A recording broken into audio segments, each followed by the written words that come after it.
Hi friends, welcome to our channel sky SP2. ఈ video కానీ మీకు నచ్చినట్లయితే స్కై SP2 అనే యూట్యూబ్ ఛానల్ను సబ్స్క్రైబ్ చేసి లైక్ చేసి షేర్ చేయండి ఫ్రెండ్స్. ఈరోజు కరెంట్ అఫైర్స్లో మొదటిది చూడండి. సెవెంత్ ఇండియన్ ఓషన్ కాన్ఫరెన్స్ 2024 ఫిబ్రవరి 9-10 తేదీల్లో ఆస్ట్రేలియాలోని పెర్త్లో జరిగే 7వ హిందూ మహాసముద్ర సదస్సులో విదేశీ వ్యవహారాల మంత్రి డాక్టర్ ఎస్ జయశంకర్ పాల్గొననున్నారు. చూడండి, ఫిబ్రవరి 9-10 తేదీల్లో ఆస్ట్రేలియాలోని పెర్త్లో జరిగే 7వ హిందూ మహాసముద్ర సదస్సులో విదేశీ వ్యవహారాల మంత్రి డాక్టర్ ఎస్ జయశంకర్ పాల్గొన్నారు. ఇండియన్ ఫౌండేషన్ సహకారంతో విదేశాంగ మంత్రిత్వ శాఖ ఏటా నిర్వహించే ఈ సదస్సు హిందూ మహాసముద్ర ప్రాంతంలోని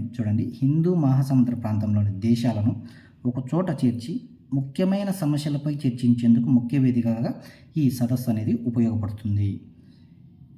ఇండియన్ ఓషన్ కాన్ఫరెన్స్ అనేది హిందూ మహాసముద్ర ప్రాంతంలోని దేశాలను ఒక చోట చేర్చి ముఖ్యమైన సమస్యలపై చర్చించేందుకు ముఖ్య వేదికగా ఉపయోగపడుతుంది. ఈ 7th ఇండియన్ ఓషన్ కాన్ఫరెన్స్ 2024 యొక్క థీమ్ చూడండి, towards a stable and sustainable Indian ocean.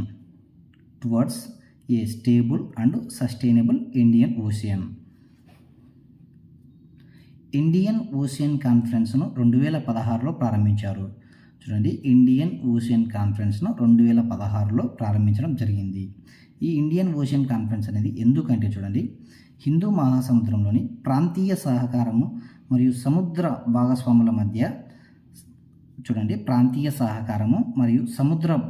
భాగస్వాముల మధ్య సంబంధాలను పెంపొందించడంలో కీలక పాత్ర పోషిస్తుంది.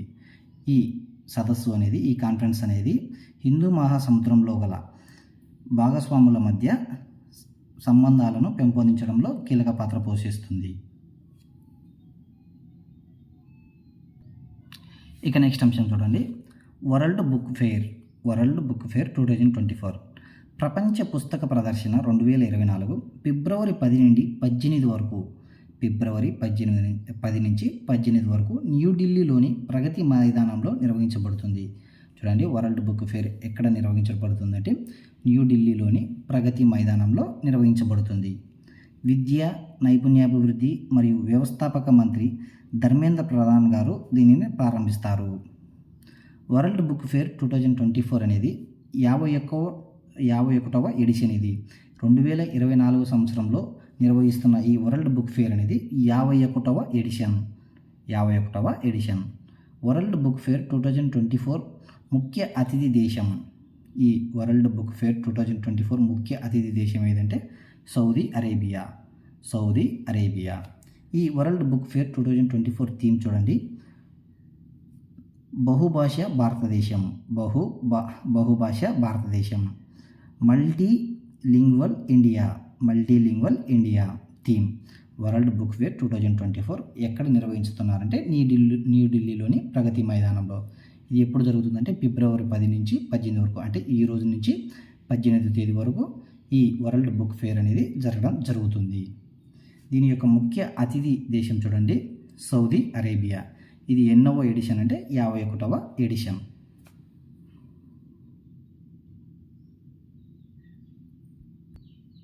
ఇక నెక్స్ట్ అంశం చూడండి, ప్రపంచ సుందరి పోటీలు భారత్ 71వ ప్రపంచ సుందరి పోటీలను ఫిబ్రవరి 18 నుంచి మార్చి 9 వరకు భారతదేశం వేదికగా జరుగుతున్నాయి. చూడండి, 71వ ప్రపంచ సుందరి పోటీలు ఫిబ్రవరి 18 నుంచి మార్చి 9 వరకు భారతదేశం వేదికగా జరగనున్నాయి.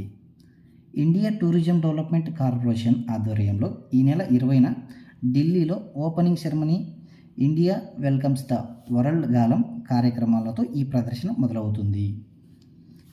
మార్చి 9న ముంబైలోని జియో వరల్డ్ కన్వెన్షన్ సెంటర్లో ఫైనల్స్ జరుగుతాయి. చూడండి, మార్చి 9న ముంబైలోని జియో వరల్డ్ కన్వెన్షన్ సెంటర్లో ఈ ప్రపంచ సుందరి పోటీలు ఫైనల్స్ అనేవి జరగడం జరుగుతుంది.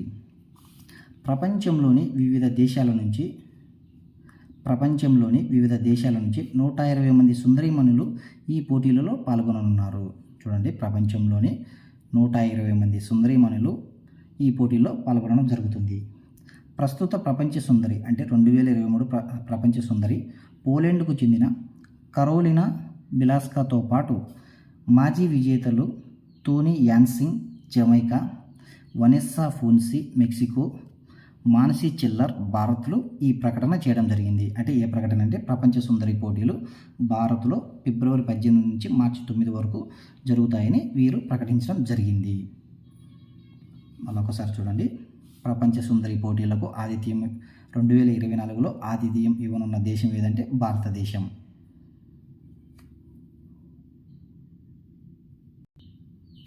ఇక నెక్స్ట్ అంశం చూడండి, ఆస్కార్లో కొత్త అవార్డు.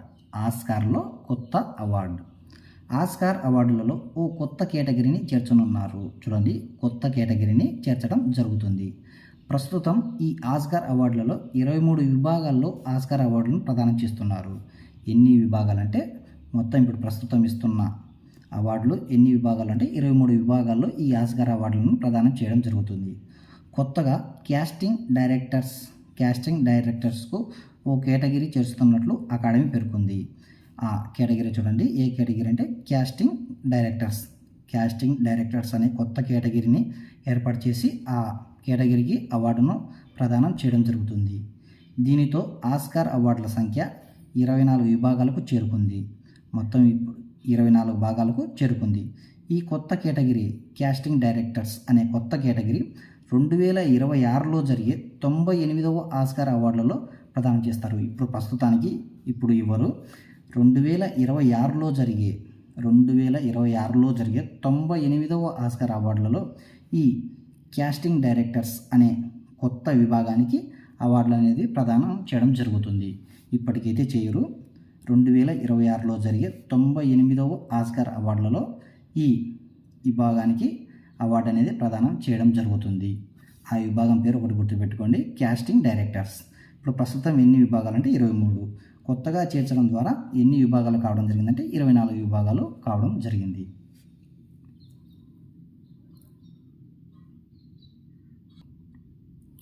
ఇక నెక్స్ట్ అంశం చూడండి, ఈఫిల్ టవర్ ఐరన్తో ఒలింపిక్ పతకాలు. ఒలింపిక్ పతకాలు స్వర్ణం, రజతం, కాంస్య పతకాలను ఫ్రాన్స్ దేశ చారిత్రాత్మక కట్టడమైన ఈఫిల్ టవర్ నుంచి తీసిన ఇనుమును ఈ పతకాల తయారీలో వాడుతున్నారు. చూడండి, ఒలింపిక్ పతకాలు స్వర్ణము, రజతము, కాంస్యం పతకాలను ఫ్రాన్స్ దేశ చారిత్రాత్మక కట్టడమైన ఈఫిల్ టవర్ నుంచి తీసిన ఇనుమును ఈ పతకాల తయారీలో వాడుతున్నారు. ప్రతి పతకానికి చూడండి, స్వర్ణ పతకానికి, రజత పతకానికి, కాంస్య పతకానికి ప్రతి పతకానికి షడ్భుజ ఆకారంలో 18 గ్రాముల ఇనుమును అద్దారు. అంటే చూడండి, ఈఫిల్ టవర్ నుంచి తీసిన ఐరన్తో షడ్భుజ ఆకారంలో 18 గ్రాముల ఇనుమును అద్దడం జరిగింది. దీనిపైనే ప్యారిస్ 2024 ఒలింపిక్స్ లోగోను ఉంచారు. ఉంచడం జరిగింది. ప్రముఖ ఫ్రెంచ్ జ్యువెలరీ హౌజ్ చౌమెట్ ఈ పతకాలను తయారు చేశాడు. ఈ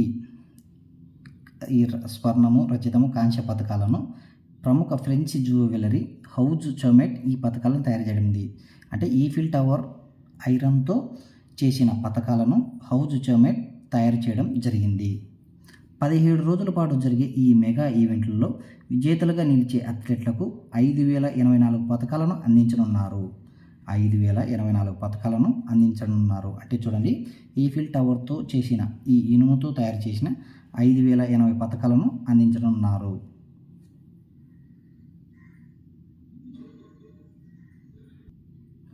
ఇక నెక్స్ట్ అంశం చూడండి, న్యూయార్క్ కోర్టు జడ్జిగా భారతీయుడు. న్యూయార్క్లోని అమెరికా తూర్పు జిల్లా కోర్టు న్యాయమూర్తిగా భారత సంతతికి చెందిన సంకేత్ జేఎస్ బల్సారాను నియమించనున్నట్లు శ్వేతసౌధం ప్రకటించింది.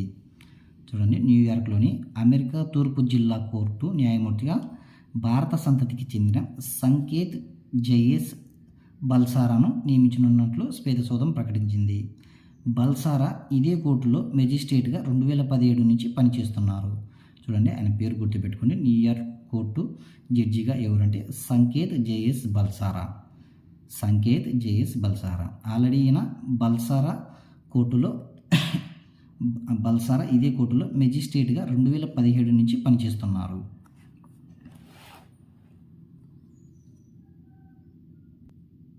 ఇక నెక్స్ట్ అంశం చూడండి. 20 విభాగాల్లో నేషనల్ క్రియేటర్స్ అవార్డు. 20 విభాగాల్లో నేషనల్ క్రియేటర్స్ అవార్డు కొత్త తరం ప్రభావశీలకు సృష్టికర్తలకు గుర్తింపునిచ్చేందుకు వీలుగా నేషనల్ క్రియేటర్స్ అవార్డులను ప్రవేశపెట్టాలని కేంద్ర ప్రభుత్వం యోచిస్తుంది. చూడండి, నేషనల్ క్రియేటర్స్ అవార్డులను ప్రవేశపెట్టాలని కేంద్ర ప్రభుత్వం యోచిస్తుంది. దాదాపు 20 విభాగాల్లో ఈ అవార్డులను ఇవ్వడం జరుగుతుంది. ఈ అవార్డులు అంటే చూడండి, నేషనల్ క్రియేటర్స్ అవార్డులు ఎన్ని విభాగాల కంటే 20 విభాగాల్లో. సామాజిక మాధ్యమాలను అంతర్జాలాన్ని విస్తృతంగా వినియోగిస్తున్న నవతరం లక్ష్యంగా అందించే అవార్డులని పేర్కొనడం జరిగింది. చూడండి, ఈ అవార్డులు సామాజిక మాధ్యమాలను అంతర్జాలాన్ని విస్తృతంగా వినియోగిస్తున్న నవతరాన్ని లక్ష్యంగా అందించే అవార్డులని పేర్కొనడం జరిగింది. యూట్యూబ్, ఇన్స్టాగ్రామ్ వంటి సామాజిక మాధ్యమాలను చూడండి, యూట్యూబ్, ఇన్స్టాగ్రామ్ వంటి సామాజిక మాధ్యమాల ప్రభావశీలులు కూడా ఈ అవార్డుకు పోటీ పడవచ్చని పేర్కొనడం జరిగింది. దేశ సంస్కృతిని అంతర్జాతీయంగా తెలియజేయడము, green champions, Swachh ambassadors, agro creators, tech creators మొదలగు విభాగాల్లో ఈ అవార్డును అందించనున్నారు. చూడండి, ఈ కొన్ని విభాగాలు చూడండి. దేశ సంస్కృతిని అంతర్జాతీయంగా తెలియజేయడము, green champions, Swachh ambassadors, agro creators, tech creators మొదలగు విభాగాల్లో ఈ అవార్డులను అందించనున్నారు.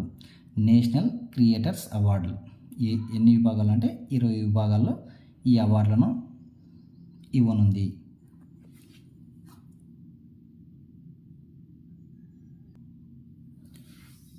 ఇక నెక్స్ట్ అంశం చూడండి. దేశంలో 96.88 కోట్ల ఓటర్లు. దేశంలో 96.88 కోట్ల ఓటర్లు.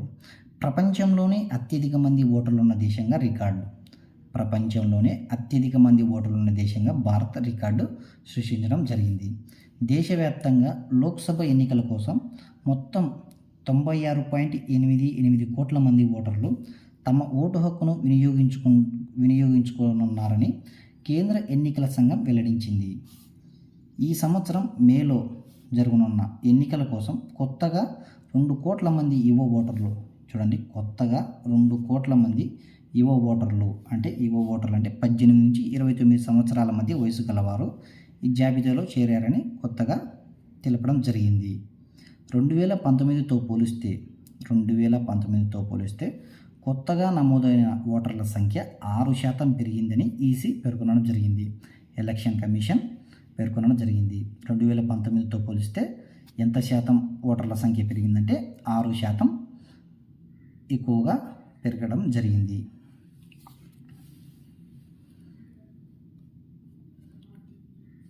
మొత్తంగా 2.63 కోట్లకు పైగా ఉన్న కొత్త ఓటర్లలో 1.22 కోట్ల మంది పురుషులు కాగా 1.141 కోట్ల మంది స్త్రీలు ఉన్నారు.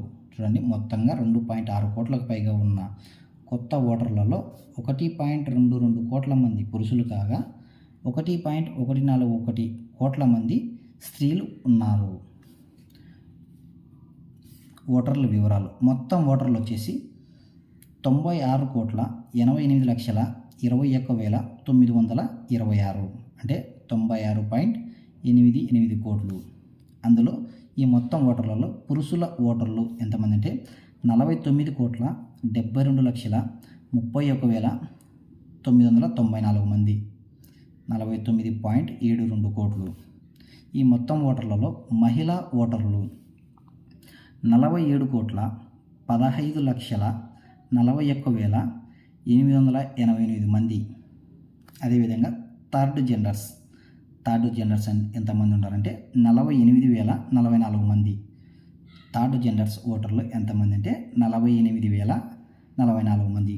అదేవిధంగా దివ్యాంగ ఓటర్లు ఎంతమంది ఉన్నారంటే 88,35,449 మంది. అదేవిధంగా చూడండి, మొత్తం ఓటర్లలో 18 నుంచి 19 సంవత్సరాల ఓటర్లు, 18 నుంచి 19 సంవత్సరాల మధ్య ఉన్న ఓటర్లు 1,84,81,610 మంది 18 నుంచి 19 సంవత్సరాల మధ్య ఓటర్లు. అదేవిధంగా 20 నుంచి 29 సంవత్సరాల మధ్య ఓటర్లు 19,74,37,160 మంది. అదేవిధంగా 100 ఏళ్ళు పైబడిన వారు, 100 సంవత్సరాలు పైబడిన వారు ఎంతమంది ఉన్నారంటే దేశం మొత్తం మీద 2,38,791, 2,38,791 మంది ఉండడం జరిగింది. దీని ప్రకారం లింగ నిష్పత్తి చూసుకున్నట్లయితే ప్రతి 1000 మందికి పురుషులు 1000 మంది ఉంటే స్త్రీలు 948 మంది ఉండడం జరిగింది. లింగ నిష్పత్తి ఎంతంటే 1000కి 948 మంది. అత్యధిక ఓటర్లు గల రాష్ట్రం ఏదంటే అత్యధిక ఓటర్లు గల రాష్ట్రం ఉత్తరప్రదేశ్. అత్యధిక ఓటర్లు గల రాష్ట్రం ఉత్తరప్రదేశ్.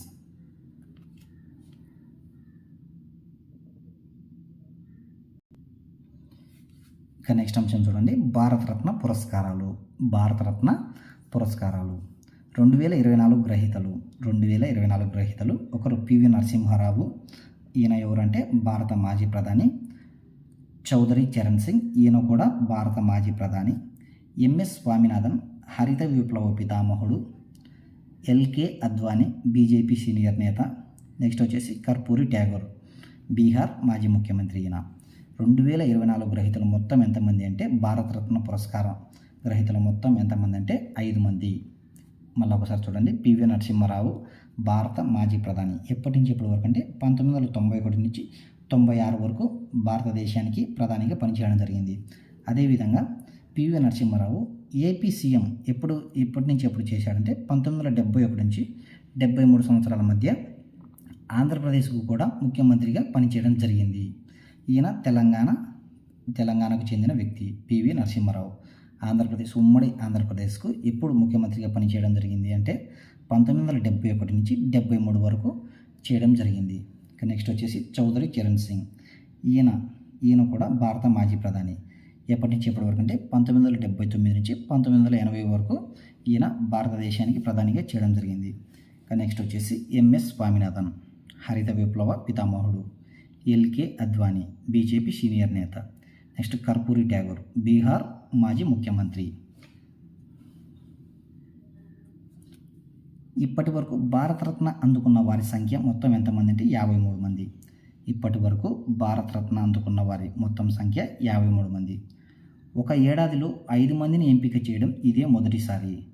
ఒకే ఏడాదిలో 5 మందిని ఎంపిక చేయడం ఇదే మొదటిసారి. 1999లో నలుగురిని ఎంపిక చేయడం జరిగింది. 1999లో నలుగురిని ఎంపిక చేయడం జరిగింది. అదేవిధంగా చూడండి, భారతరత్న అవార్డు అనేది భారతదేశంలోని అత్యున్నత పౌర పురస్కారం. ఈ అవార్డును 1954లో ఏర్పాటు చేశారు. 1954లో భారతరత్న అవార్డును ఏర్పాటు చేయడం జరిగింది. ఈ అవార్డు మొదట కళలు, సాహిత్యము, సైన్సు మరియు ప్రజాసేవలో సాధించిన విజయాలకు పరిమితం చేయబడింది. కానీ 2011లో 2011 సంవత్సరంలో మానవ ప్రయత్నానికి సంబంధించిన ఏదైనా రంగంలో కృషి చేసిన వారికి విస్తరించారు. భారతరత్న మొదటి గ్రహీతలు చూడండి, భారతరత్న మొదటి గ్రహీతలు C Rajagopalachari, Sarvepalli Radhakrishnan, sir CV రామన్లు. వీరు ముగ్గురికి ఏ సంవత్సరంలో రావడం జరిగిందంటే 1954 సంవత్సరంలో. కాబట్టి వీళ్ళు మొదటి గ్రహీతలు. భారతరత్న మొదటి గ్రహీతలు ఎవరంటే C Rajagopalachari, Sarvepalli Radhakrishnan, sir CV Raman. వీరికి భారతరత్న మొదటి గ్రహీతలు వీరు.